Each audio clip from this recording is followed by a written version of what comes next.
یہ ضروری تو نہیں ہونا چاہیے کہ میں ہر بار ایک ملمہ ساز مسکراہٹ اور ایک بناوٹی لہجے کے ساتھ کیمرہ آن کروں اور ہر سیکنڈ پہ وی ایف ایکس اور اینیمیشنز کی ٹھا لگی ہو پھر ہی آپ بات سنیں۔ کبھی یوں بھی سن لیا کیجیے۔ کہنا مجھے یہ تھا کہ اس جہان استبود میں سب سے زیادہ رفتار روشنی کی ہے، قریباً 3 لاکھ کلومیٹر فی سیکنڈ۔ لیکن کائنات کی وسعتوں کے سامنے یہ رفتار کوئی بہت زیادہ نہیں ہے۔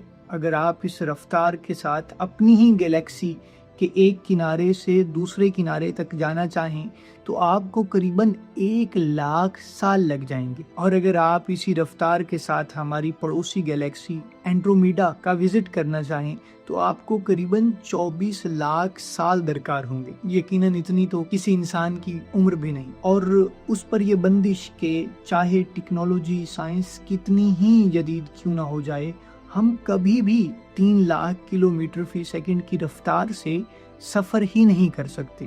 یہ کائنات میں ایک رکاوٹ ہے، یہ رفتار، اس سے زیادہ سفر ہی نہیں ہو سکتا۔ لیکن بالفرض آپ یہ رفتار حاصل کر لیں اور اپنی قابل مشاہدہ کائنات کی سرحد کو چھونا چاہیں تو تقریباً آپ کو 47 ارب سال لگ جائیں گے۔ کائنات کی یہ وسعتیں، رفتار کی یہ بندشیں اور زندگی کی یہ مہلتیں، یہ کبھی کبھی تکون بن کر سینے میں پیوست ہو جاتی ہے۔